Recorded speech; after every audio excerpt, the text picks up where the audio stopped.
Good afternoon. So today we'll look at an interesting topic, balanced scorecard.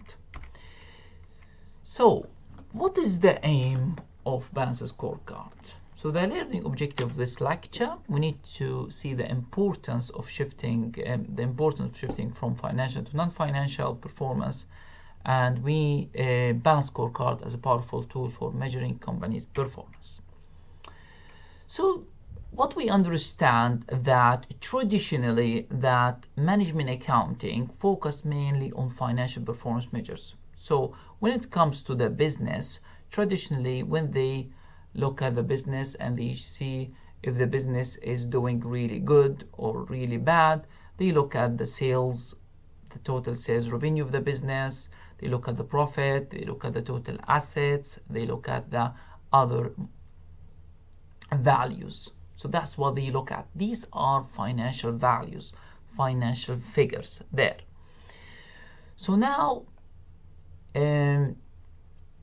it's completely changed right now.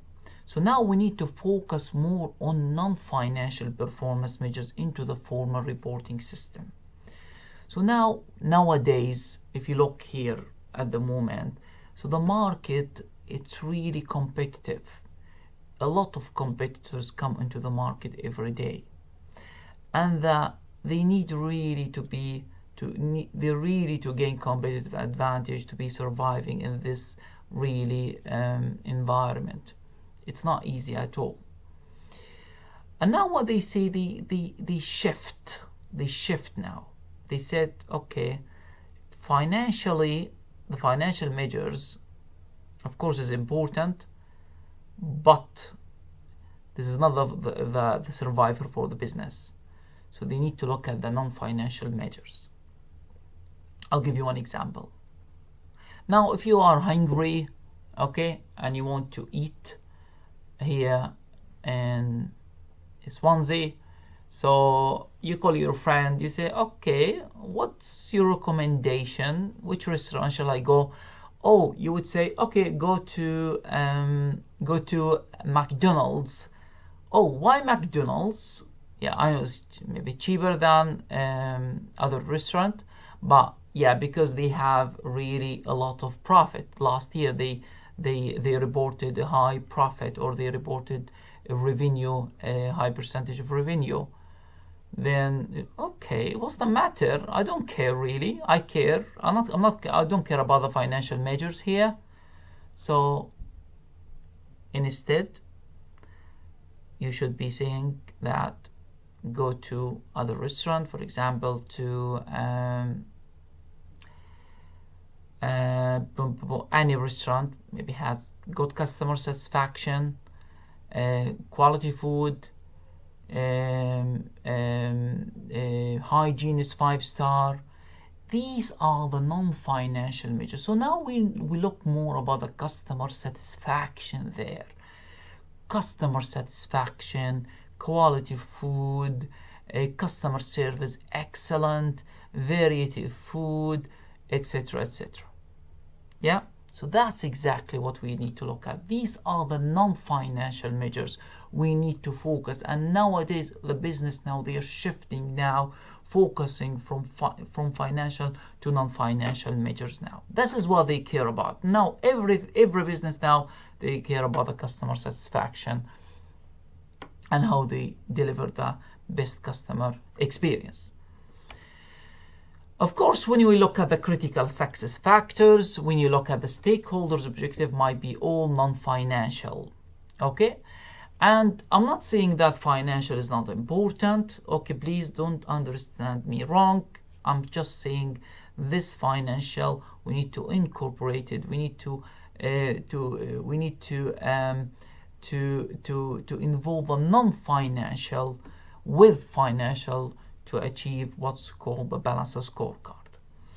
If you look at this, the cause, we call it cause and effect relationship. Yeah, if you look at the financial, it's the effect and results. So after the football match, so they interview, they go to the conference press, and they interview the losing team, and they say, okay, they interview the coach. They say, okay, why did you think you lose the match today? Then, oh, we didn't do well. Next time we'll do well. Blah blah blah. Right. So again, when you look here, you look at the effect and result. So effect and the result. The results, it's 1-0, 2-0. That's it. Right? There is no explanation, right? So as same what comes to the business. So the profit is £1 million, the sales equal £10 million, return on investment equal 15%, etc. So this is financial effect there when you look at the results. But on the other hand, when you look at the non-financial performance, you look at the cause and effect relationship. Now, reasons, causes, yeah, reasons, causes. Why did you lose the match? Why did you have really a good figure, fantastic sales this month, right? So again, that's what we call causes and reasons. So this balance scorecard was developed by two professors, Kaplan and Norton, from the Harvard Business School in 1991. And they see the balance scorecard as a way of monitoring and improving operational performance,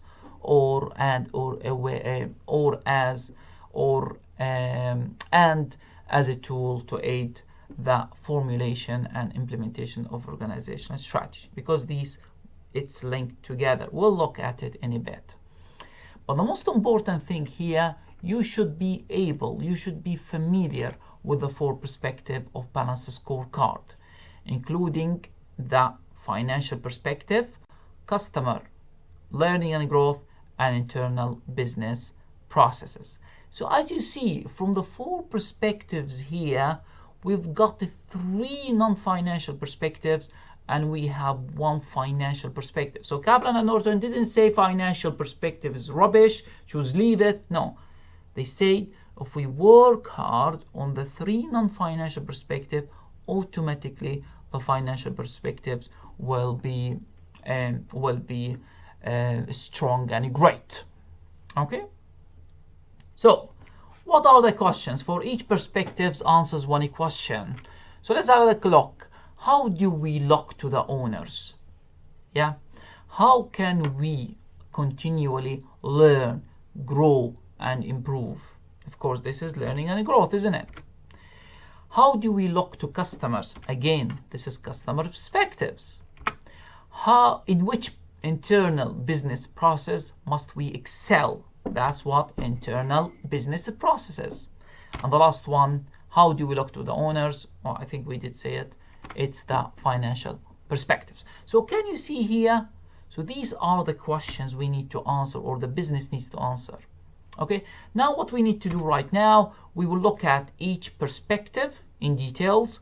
So let's start with financial perspectives. So with financial perspectives, so again, examples of financial perspectives such as revenue growth, how much the business has been, the revenue has been increased for the last 5 years, what's the return on investment for the last 5 years, profitability ratio, operating profit margin, gross profit margin, liquidity ratio, current ratio, quick ratio, efficiency ratio, such as inventory days, payables days, and gearing ratio, which measures the business ability and capability to pay its long-term debt. So again, these all financial, and you've done them when you analyze the financial performance of the business using the financial ratios. After that, you will see, okay, the business is doing great financially, excellent, great, but now the focus goes more to non-financial. So these are the financial perspectives, and we know how to measure them. These are examples, and these are important, guys, read them. Each objective, we need objective which each measure. So every single objective has one measure. For example, revenue growth, increase the number of new products. So how to measure the number of increase the number of new products based on percentage of revenues from new products. For instance, develop a new customers and markets. How to measure it? Percentage of revenues from this customer, new customer and markets. So again, so this is the way you need to measure the objective. The next one is the customer perspective. Is yourself and myself. Can you see how much we are powerful? We are powerful, guys. Do not underestimate yourself. You are the one the business is begging. You are the one the business is dying to have you, right? Customer retention and loyalty. Can you imagine how much money the business invested to keep you as a customer, as a client? A lot of money. A lot of money. This is really smart, I mean, in a way, for the business to create something that keeps the client or the customers within the business all the time. I'll give you one example. Apple. Apple is very smart. I mean, to be honest with you, I'm not impressed with Apple iPhones. They are really basic compared to Samsung. I mean, when I look at Samsung, really that level of innovation and technology is far more than Apple, and also in terms of price. It does have value for money more, to be honest. However, when you buy Apple iPhone, so just you switch your life to be an Apple, isn't it? Like you buy Apple iPhone, Apple laptop, and then you've got the iCloud. And if you want to think, just to think that you want to switch to Samsung or to any company, no, it's headache. How do I? Of course that it's of course it's doable that you transfer the iCloud and the pictures and all the stuff, the contacts. Yes, it's doable. But if you, okay, why it's headache, and that's one of the thing the business do really. I'll give you one example. Really, it was funny. My internet contract finished, and it was an offer really, and after I remember 15 months or 18 months, yeah, 18 months, they finished the contract, the internet contract. And after 18 months, the company, they told me that the price will be standard really. So the standard will be really much higher. So I wasn't really. I told them. So basically, I told them, sorry, I want to withdraw. So basically, because it's much higher, so I got the contract, so I can find another deal. I mean, there's a lot of deals for internet. If you just go to any website like Money Supermarket and others.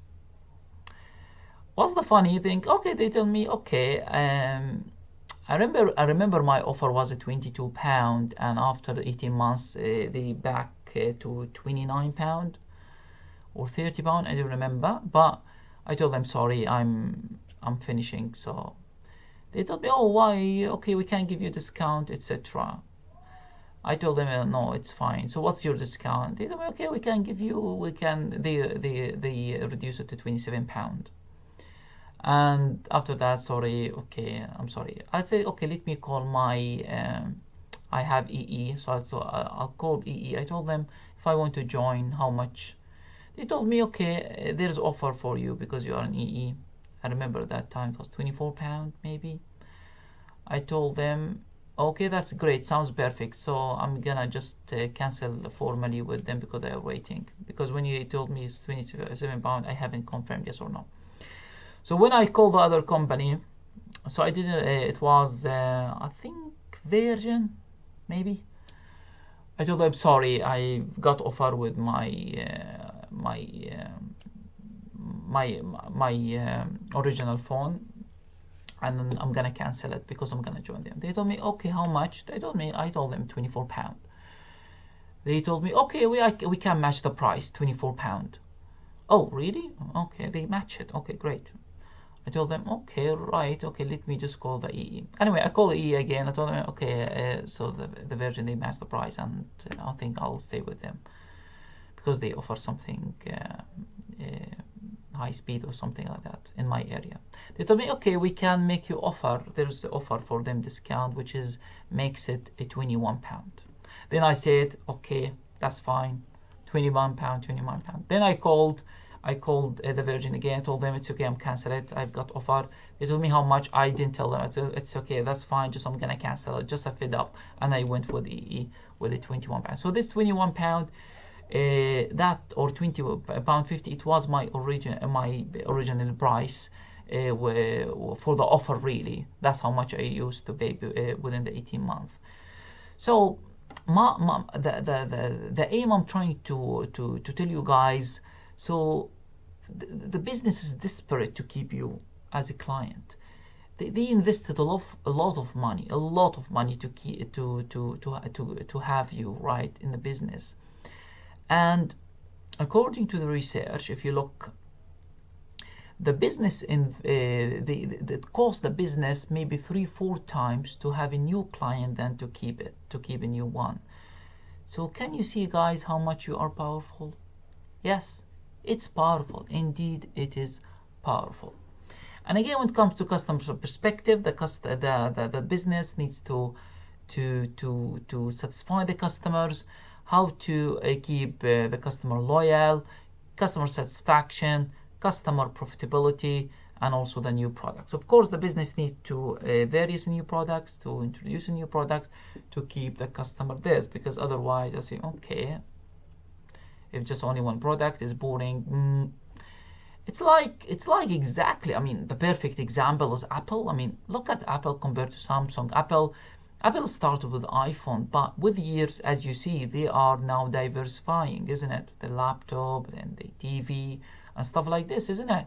iPad, because they are diversifying, because it's very, very risky to rely only on one product, because the customer will get bored and will leave. It's not like Samsung is a huge company, produce everything.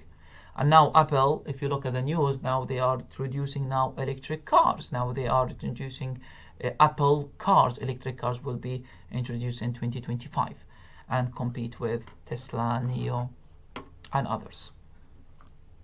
That's the way. Can you see? Customer perspective is powerful. It's absolutely powerful, guys.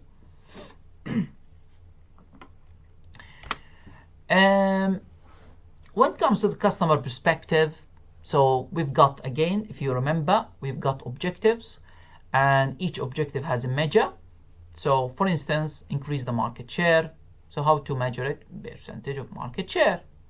Increase of customer retention, percentage growth in business from existing customers. And also increase customer acquisition. This is acquiring a new customer to that's total sales to new customers. So can you see, every objective has a measure. We need to look at and see if there is really improvement or not.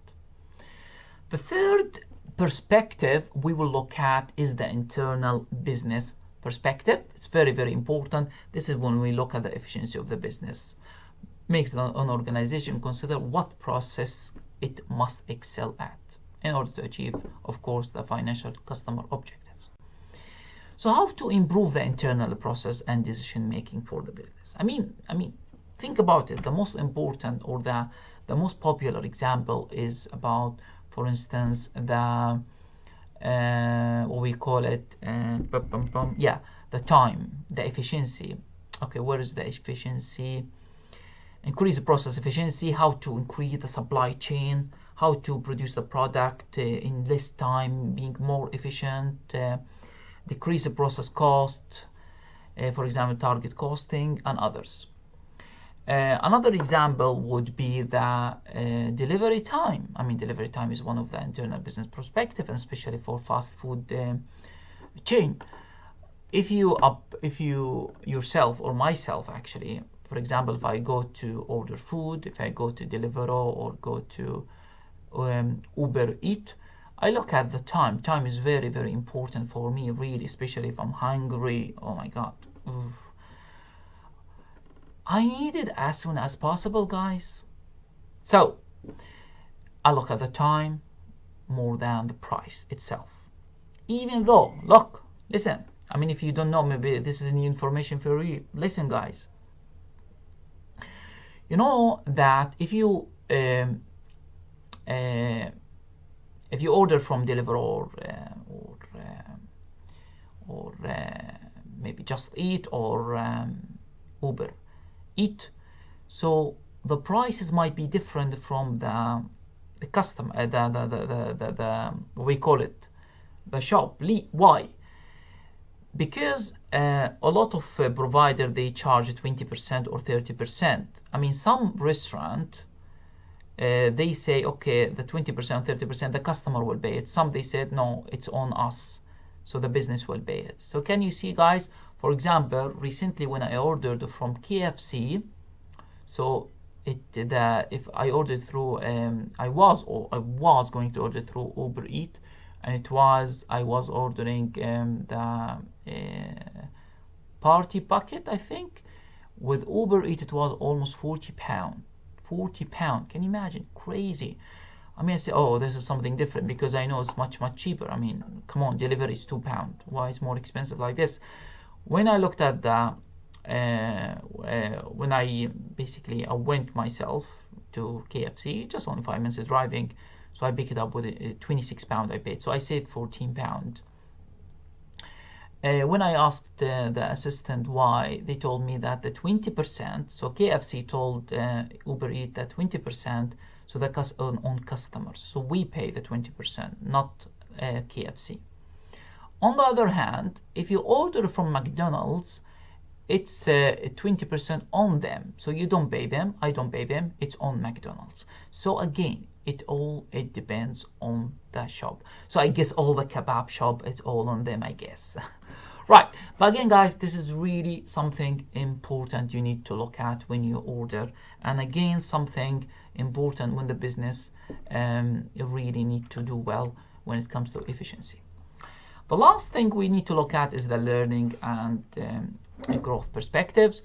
Again, when we look at the learning, so the aim is for the business to grow, the business to keep developing, the business to grow in such areas. Areas could be the employee capabilities, so how to train our employees, how to develop them, etc. Information system capabilities and motivation, empowerment, and alignment. I mean, for example, we talk about investment in technology. I mean, compared to a few years ago, if you go now to any restaurant, I'm talking about the chain food restaurants such as KFC, Burger King, McDonald's, you will see machines there, right? So you don't need to queue, right, and spend a lot of ages to order. Just you go to the machine, there are 4 or 5 machines, you order, and straight away you pick up the order. So that's one example. I mean, a lot of now business, they invest in technology. Such technology, now we are leading industry 4.0, which is really a new era of technology, we will see, guys, and a lot of business now they are adopting. For example, now robot in the way it's old now, because a lot of business they do it for a few years ago. So a lot of things going on right now. So again, that's all investing in technology and innovation. So again, these are suggested objectives and the measures for these objectives. So that's one point you need to understand, that learning improves business processes, and the improved business processes improve customer satisfaction, and improving customer satisfaction improves financial results. So this is very, very important to see how the 4 perspectives are working in a cycle. So at the end, the financial perspectives will be strong, but as long as the other 3 perspectives is doing well.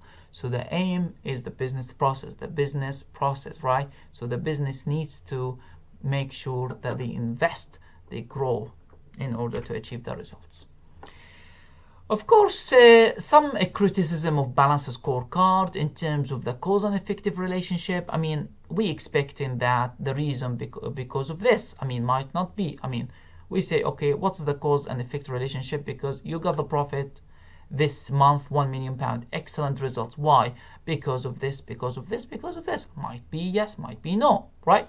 So that's one criticism. The second one, as you see, balanced scorecard relied heavily on getting information from customers, obtaining feedback from customers. So again, that's really difficult to obtain. I mean, think about it.